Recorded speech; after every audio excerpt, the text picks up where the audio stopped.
Hello friends, मैं आप सभी का आप ही के अपने यूट्यूब चैनल पर बहुत बहुत स्वागत करता हूं। तो दोस्तों, जियो अकाउंट्स का हमने जो बेसिकली अकाउंट सेक्शन था उसका पार्ट 1 सोल्व कर लिया है। अभी इस अब हम वीडियो में हम सेकंड पार्ट को सोल्व करेंगे। तो ट्राई करना वीडियो को शुरू से लेके एंड तक देखने का। सो स्टार्ट करते हैं क्वेश्चन नंबर 51 से अप टू 50th क्वेश्चन हमने ऑलरेडी पुराने वीडियो में कवर किए हुए हैं। The following incomes will not be exempted under section 10। तो इसका बिल्कुल सही आंसर होगा option D, none of these. तो सारी इनकम बेसिकली ये सेक्शन डी में एग्जेम्प्टेड होती हैं। Next is the factories act 1948 deal with the health of workers in India, which section covers the cleanliness provisions at the factory. तो वो कौन सा सेक्शन है जो क्लीनलीनेस प्रोविजन को कवर करता है? तो राइट आंसर है section 11। Next is which of the following is a group insanity plan. तो इसमें से कौन सा ग्रुप इंसेनिटी प्लान है? तो राइट आंसर होगा प्रीस्टमैन बोनस प्लान। तो प्रीस्टमैन बोनस जो है ना एक ग्रुप इंसेंटिव प्लान है। When more autonomy is provided in a job it is tantamounts to. तो जब बेसिकली नौकरी में स्वशासन का प्रबंध होता है तब वह तुल्य होता है। तो राइट आंसर है इसका ऑप्शन सी, जॉब एनरिचमेंट। ठीक है, जब ज़्यादा ऑटोनॉमी रहेगी तब ज़्यादा नौकरी में संपत्तिकरण रहेगा। Next is procurement function is concern with. तो प्रोक्योरमेंट फंक्शन किसके साथ कंसर्न है? It is with induction. Next is which of the following is not a consumer sales promotional tool. तो इनमें से कौन सा कंज्यूमर सेल्स प्रमोशनल टूल नहीं है? आपको बताना है इनमें से कौन सा नहीं है। तो राइट आंसर है बोनस पैक्स, है ना। Next is the merging of consumers products prices and retailer is cold. तो इसको जल्दी नहीं बोला जाता है रिटेल कन्वर्जेंस। तो राइट आंसर होगा इसका ऑप्शन डी, 57th का ऑप्शन रहेगा डी। नेक्स्ट क्वेश्चन पे आ जाते हैं। Tender pricing is generally used by. तो टेंडरिंग आप बहुत बार सुनते होंगे, क्या करती है गवर्नमेंट एजेंसी? जनरली टेंडर निकालती है ना, जितने भी कॉन्ट्रैक्टर वगैरह हैं वो इसी के थ्रू कॉन्ट्रैक्ट लेते हैं। तो राइट आंसर है A. In India credit rating agencies are governed by. तो इसका राइट आंसर होगा option D.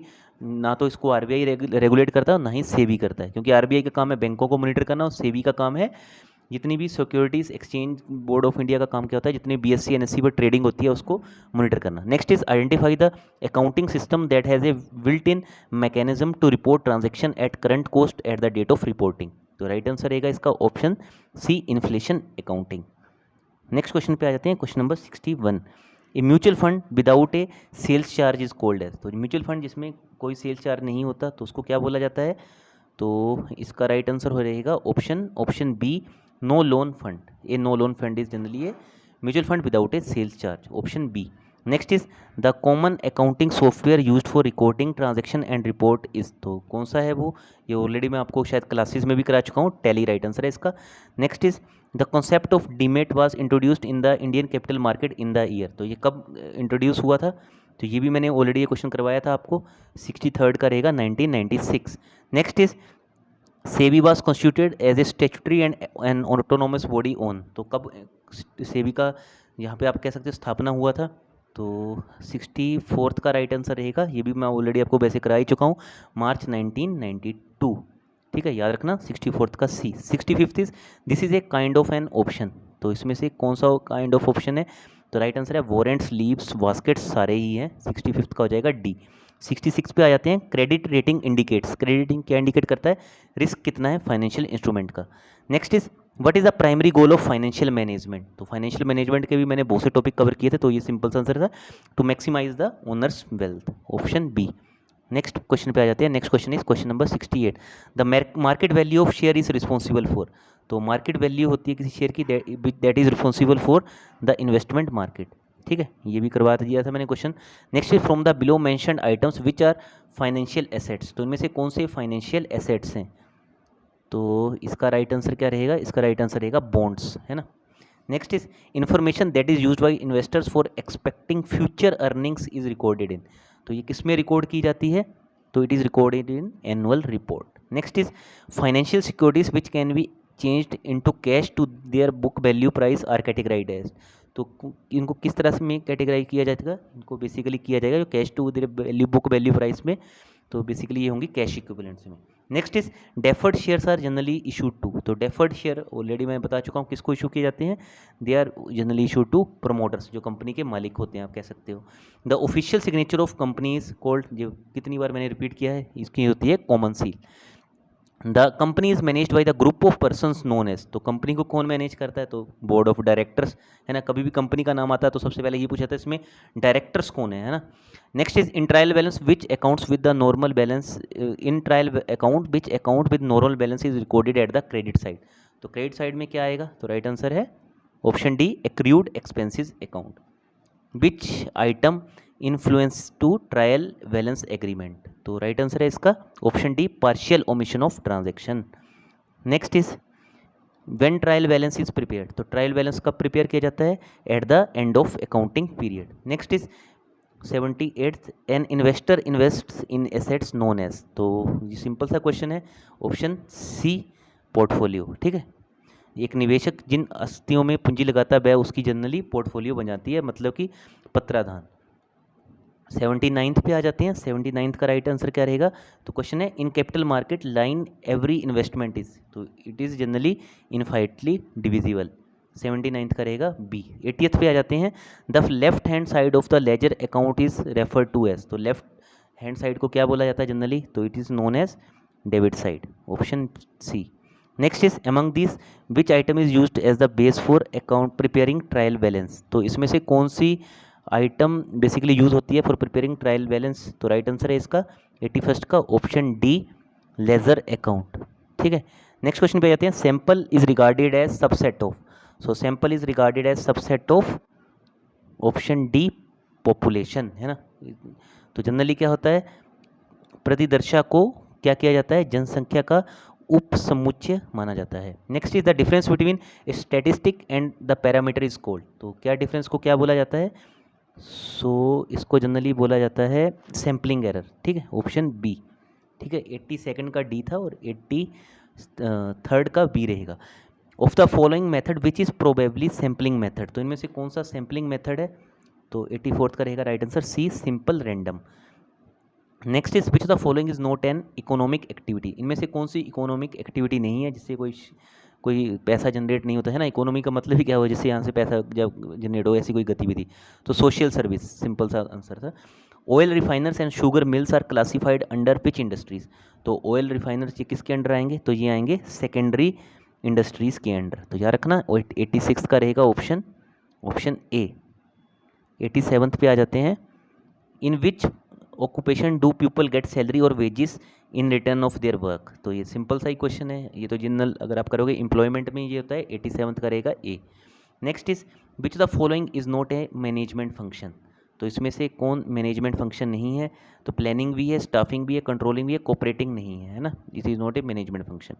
Next is name the process that converts message into communication symbols, तो कौन सा वो प्रोसेस है जो मैसेज को कम्युनिकेशन सिंबल में कन्वर्ट करता है, तो 89th का हो जाएगा B encoding.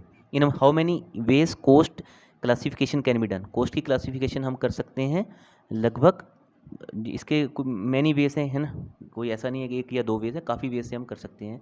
Next is which cost is incurred even if the company is closed, तो अगर कंपनी बंद भी हो जाए तब भी कौन सी कोस्ट उस पर लगेगी, तो it is shut down cost, ठीक है। नेक्स्ट क्वेश्चन पे आते हैं, तो it is question number 92nd, which item is not included in cost accounting, तो इसमें से कौन सी आइटम कोस्ट अकाउंटिंग में इंक्लूड नहीं होती है, तो राइट आंसर रहेगा इसका ऑप्शन बी प्रॉफिट शेयरिंग, ठीक है। Next is direct expenses are also known as, तो ये भी मैं ऑलरेडी बता चुका हूँ, they are known as chargeable expenses, direct मतलब जो जिसके लिए बेसिकली चार्जेस पे करने पड़ रहे हैं। 92nd का रहेगा बी और 93rd का रहेगा ऑप्शन सी चार्जेबल एक्सपेंसेस, तो याद रखना 92 बी 93 सी। 94 क्या है, the percentage of schedule caste population, तो ये तो लगभग तो आपको पता ही है 25.20% है, तो ये HPG के क्वेश्चन ऑलरेडी कवर कर चुका हूँ। अभी आ जाते हैं 144th क्वेश्चन पे। मैंने इस वीडियो में सारे अकाउंटिंग सेक्शन के लिए, इससे पुराने मैंने सारे पार्ट्स आपके लिए प्रेजेंट कर दिए हुए हैं। तो 144th क्या है, अकाउंटिंग फर्निशिस डेटा ऑन, तो अकाउंटिंग फर्निशिस डेटा ऑन, तो राइट आंसर रहेगा income and cost for the manager, financial condition of the institution, company tax liability for the particular year, तो राइट आंसर रहेगा all of the above D. Next is long term assets having no physical existence but possessing a value are called, तो इनको basically क्या बोला जाता है, they are known as intangible assets, जिनकी कोई भी फिजिकल एग्जिस्टेंस नहीं है।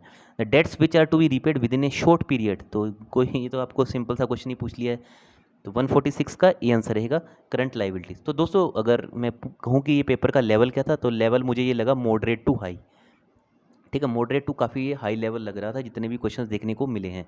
नेक्स्ट इज 47 पे आ जाते हैं। 147 ग्रोस प्रॉफिट इज, तो ग्रोस प्रॉफिट क्या है? Net profit fewer expenses of the period, of देगा ऑप्शन डी। ठीक है, 147 का रहेगा ऑप्शन 147 का रहेगा option B, excess of sales over cost of goods sold. 146 का रहेगा, यहाँ पे मैं ऑलरेडी बता चुका हूँ। 146 का रहेगा ए, करंट लाइबिलिटीज़। और करंट एसेट्स वो भी वही होते हैं जो with in short period of 1 year होते हैं। जो 1 साल से कम में अगर कोई एसेट्स क्रिएट होता रहो तो करंट एसेट है, अगर लाइबिलिटी है तो वो करंट लाइबिलिटी है जो विद लेस देन 1 ईयर रहे। तो ये याद रखना, एक छोटा सा कंसेप्ट है। 147 का रहेगा B, gross profit is excess of sales over cost of goods sold. ठीक है, ये डी नेट प्रॉफिट वाली बात तो यहाँ पे आएगी नहीं, तो बी आंसर याद रखना 147 का। 148 पर आ जाते हैं। थोड़ा इसको बड़ा कर लेता हूँ, बहुत छोटा साइज सा हो रखा है, सॉरी।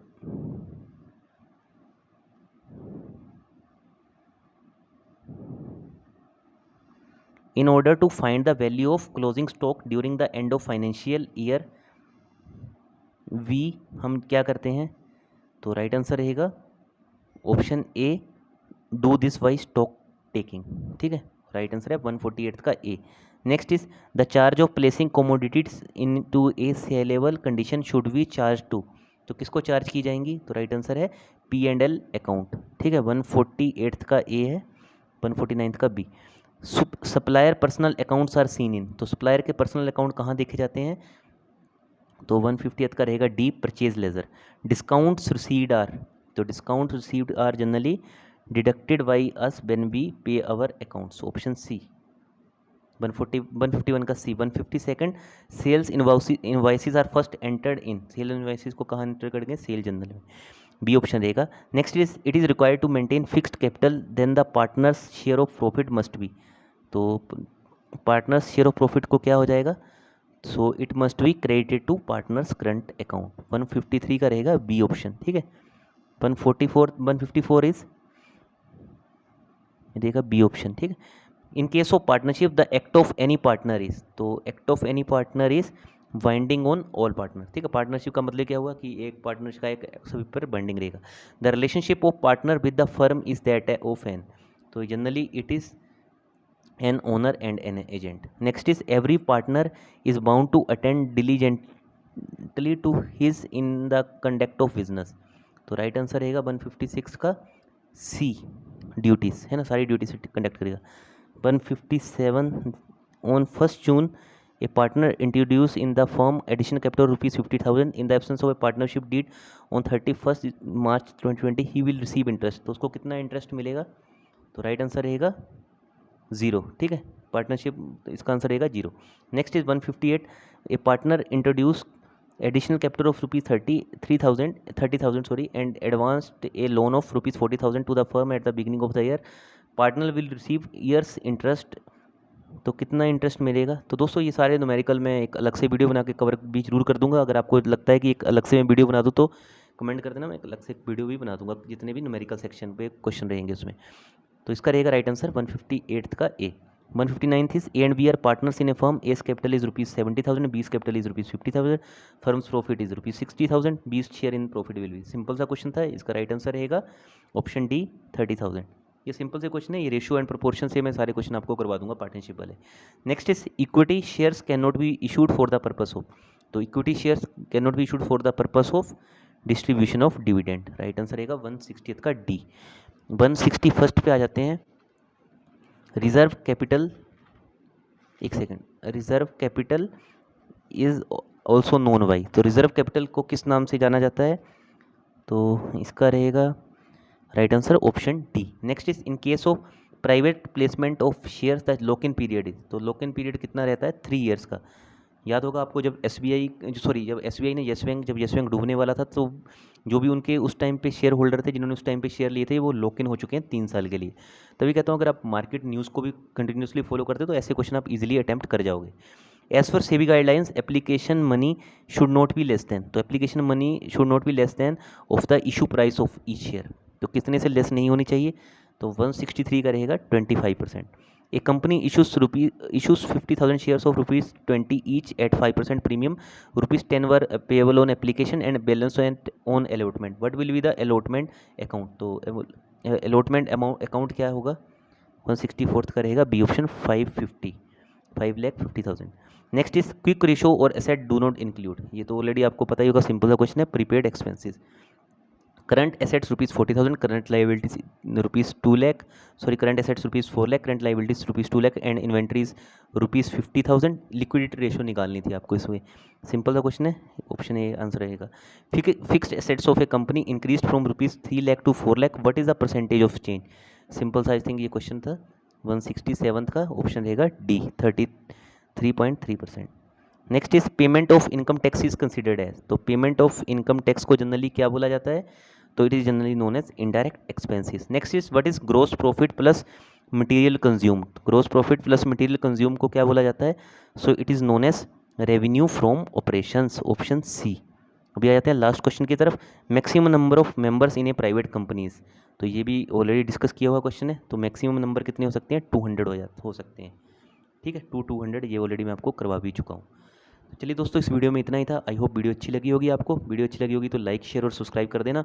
इसके अलावा अगर मुझे किसी भी क्वेश्चन में कोई डाउट लगा या फिर मुझे लगा कि बाई चांस मेरे से गलत एक्सप्लेन हो गया, तो मैं उसको कमेंट सेक्शन में पिन कर दूंगा, एक बार आप कमेंट सेक्शन भी जरूर चेक कर लेना। तो चलिए दोस्तों, इस वीडियो में इतना ही था। बहुत जल्दी मिलते हैं नेक्स्ट वीडियो के साथ and wish you a very very all the best. So thank you so much और God bless you all and bye bye for now.